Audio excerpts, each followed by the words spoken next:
नमस्कार आदाब दोस्तों। तो चलिए आज हम फिर लाए हैं देश दुनिया की तमाम छोटी बड़ी ब्रेकिंग न्यूज। तो खबरों को स्टार्ट करने से पहले आपसे छोटी सी रिक्वेस्ट है दोस्तों, अगर चैनल पर नए हैं तो चैनल को सब्सक्राइब करें, नोटिफिकेशन को ऑन करिए और वीडियो को लाइक करें, अपने दोस्तों के साथ ज्यादा से ज्यादा शेयर करें। तो आज की सबसे पहली और बड़ी खबर में जी हाँ, आपको बता दें, छिंदवाड़ा एसडीएम पद से इस्तीफा देकर चर्चा में आई पूर्व प्रशासनिक अधिकारी निशा बांगड़े कांग्रेस में शामिल हो गई है। कमलनाथ की मौजूदगी में निशा बांगड़े ने कांग्रेस की सदस्यता ली है। कमलनाथ ने कहा कि निशा बांगड़े मध्य प्रदेश की सेवा करेगी, वे चुनाव नहीं लड़ेगी। नामांकन के बाद सभा को संबोधित करते हुए मध्य प्रदेश कांग्रेस के अध्यक्ष व पूर्व मुख्यमंत्री कमलनाथ ने स्पष्ट कर दिया कि निशा बांगड़े विधानसभा चुनाव नहीं लड़ रही है। कमलनाथ ने जब ये बात कही तो मंच पर पूर्व डिप्टी कलेक्टर निशा भी मौजूद थी। कमलनाथ ने कहा कि आप उदाहरण बनेगी, आप चुनाव नहीं लड़ रही, कोई बात नहीं, आपकी सेवाओं की आवश्यकता प्रदेश में है। वहीं निशा बांगड़े ने भी कहा कि पूर्व सीएम कमलनाथ जैसा कहेंगे वैसा ही करूंगी, अब सारी जिंदगी कांग्रेस की सेवा करूंगी। गाजा में हो रही इजरायली बमबारी में अस्पतालों की तबाह हो जाने के बाद हजारों ऐसी फिलिस्तीनी गर्भवती महिला हैं जिन्हें चिकित्सक सुविधा नहीं मिल पा रही। यह गर्भवती महिलाएं अपने अजन्मे बच्चे के साथ जिंदगी की जंग लड़ रही। इन्हें खौफ इस बात का है कि कब कहां से बम गिरेगा और उन्हें उनके अजन्मे बच्चे के साथ मौत के आगोश में सुलझना पड़ेगा।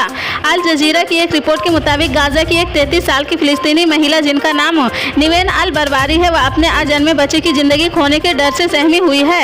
आसपास होने वाले इजरायली हवाई हमलों ने उन्हें खौफजदा कर रखा है। 7 अक्टूबर को जंग शुरू होने से पहले अल बारबरी नियमित रूप से एक विशेषज्ञ के पास जाती थी क्योंकि वह गर्भावस्था में शुगर और ब्लड प्रेशर से जूझ रही है।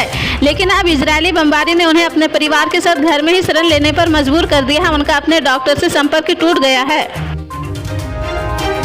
पश्चिम बंगाल के मुख्यमंत्री ममता बनर्जी ने भारतीय जनता पार्टी नीति केंद्र सरकार पर गुरुवार को हमला बोला। ममता ने विपक्षी दलों के नेताओं के खिलाफ प्रवर्तन निदेशालय की छापेमारी को एक गंदा राजनीतिक खेल करार दिया है। घुटने की चोट के चलते लगभग 1 महीने से स्वास्थ्य लाभ ले रही ममता ने यह भी आरोप लगाया है कि मोहम्मद बिन तुगलक की रह बीजेपी कई गलत निर्णय लेकर देश के इतिहास को बदलने का प्रयास कर रही है। इनमें नोटबंदी और माल और सेवाकर लागू करना शामिल है। तृणमूल कांग्रेस प्रमुख ममता बनर्जी ने स्कूली पाठ्य पुस्तकों में इंडिया की जगह भारत नाम का इस्तेमाल करने के राष्ट्रीय शैक्षणिक अनुसंधान एवं प्रशिक्षण परिषद के प्रस्ताव को लेकर भी निशाना साधा। कालीघाट मंदिर के पास अपने आवास पर जल्दबाजी में बुलाए एक संवाददाता सम्मेलन में ममता बनर्जी ने कहा कि बीजेपी कहती कि वह सबका साथ सबका विकास चाहती है, लेकिन वास्तव में इसका मतलब सबका साथ सबका सत्यानाश है। रक्षा मंत्री राजनाथ सिंह ने गुरुवार को भारतीय वायुसेना के कमांडरों से बात की है। इस दौरान उन्होंने वायुसेना से तेजी से बदलती भू राजनीतिक स्थिति को देखते हुए एयर डिफेंस सिस्टम को मजबूत करने पर जोर दिया है। रक्षा मंत्री ने कहा कि इन बदलती स्थितियों के बीच सेनाओं को अपने परिचालन से जुड़ी तैयारियां भी मजबूत रखनी चाहिए। देश में पहली बार आयोजित 2 दिवसीय वायुसेना कमांडर से कॉन्फ्रेंस को संबोधित करते हुए राजनाथ ने कहा कि अधिकारियों को भारत के हवाई रक्षा प्रणालियों को मजबूत करने और ड्रोन्स के इस्तेमाल पर केंद्रित होना चाहिए। बताया गया कि कमांडरों के बीच हमास इजरायल संघर्ष और रूस यूक्रेन में उपजी स्थितियों पर भी चर्चा हुई है। प्रवर्तन निदेशालय ने परीक्षा पत्र लीक मामले में राजस्थान प्रदेश कांग्रेस कमेटी के प्रमुख गोविंद सिंह डोटासरा तथा विधानसभा चुनाव में महुआ से पार्टी के उम्मीदवार ओम प्रकाश हुड्डा के परिसरों पर छापे मारे हैं। ईडी ने राजस्थान के मुख्यमंत्री अशोक गहलोत के बेटे वैभव गहलोत के फेमा मामले में पूछताछ के लिए 27 अक्टूबर को जयपुर बुलाया है। प्रवर्तन निदेशालय ने विदेशी मुद्रा प्रबंध अधिनियम के कथित उल्लंघन से संबंधित एक मामले में पूछताछ के लिए राजस्थान के मुख्यमंत्री अशोक गहलोत के बेटे वैभव गहलोत को तलब दिया है। आधिकारिक सूत्रों ने बृहस्पतिवार को यह जानकारी दी है। सूत्रों ने बताया कि वैभव गहलोत को शुक्रवार को जयपुर या नई दिल्ली में संघीय एजेंसी के कार्यालय में पेश होने के लिए कहा गया है। अरब देश कतर में 8 भारतीयों को गुरुवार को फांसी की सजा सुनाई गई है। इन सभी पर जासूसी का आरोप है। कतर में 8 महीने पहले भारतीय नौसेना के 8 पूर्व अधिकारियों को जासूसी करने के आरोप में गिरफ्तार किया गया था। यह गिरफ्तारी पिछले साल सितंबर में हुई थी। इस मामले में भारतीय विदेश मंत्रालय ने बयान जारी कर कहा कि मौत की सजा के फैसले से हम हैरान हैं। विस्तृत फैसले का इंतजार किया जा रहा है। विदेश मंत्रालय ने कहा कि हम परिवार के सदस्यों और कानूनी टीम के संपर्क में हैं और सभी कानूनी विकल्प तलाश रहे हैं। इस मामले को बहुत महत्वपूर्ण मानते हैं और इस पर बारीकी से नजर रखे हैं। सभी काउंसलर और कानूनी सहायता देना जारी रखेंगे। फैसले को कतर के अधिकारियों के सामने भी उठाएंगे। जम्मू कश्मीर के कुपवाड़ा में सेना ने 2 आतंकियों को मार गिराया है। ताजा जानकारी मिलने तक घाटी के मचिल सेक्टर में सेना और पुलिस का ऑपरेशन जारी है। सेना ने आतंकियों की घुसपैठ की कोशिश नाकाम कर दी है।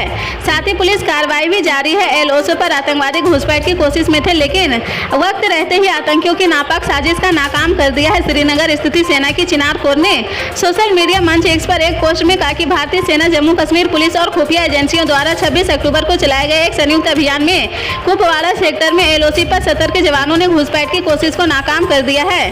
पुलिस के एक प्रवक्ता ने बताया कि अभियान में 2 आतंकियों को मार गिराया गया है। पुलिस प्रवक्ता ने एक्स पर पोस्ट किया है कि कुपवाड़ा पुलिस द्वारा दी गई एक विशेष सूचना के आधार पर मचिल सेक्टर में शुरू हुई एक मुठभेड़ में अब तक 2 आतंकी मारे जा चुके हैं। अभियान जारी है।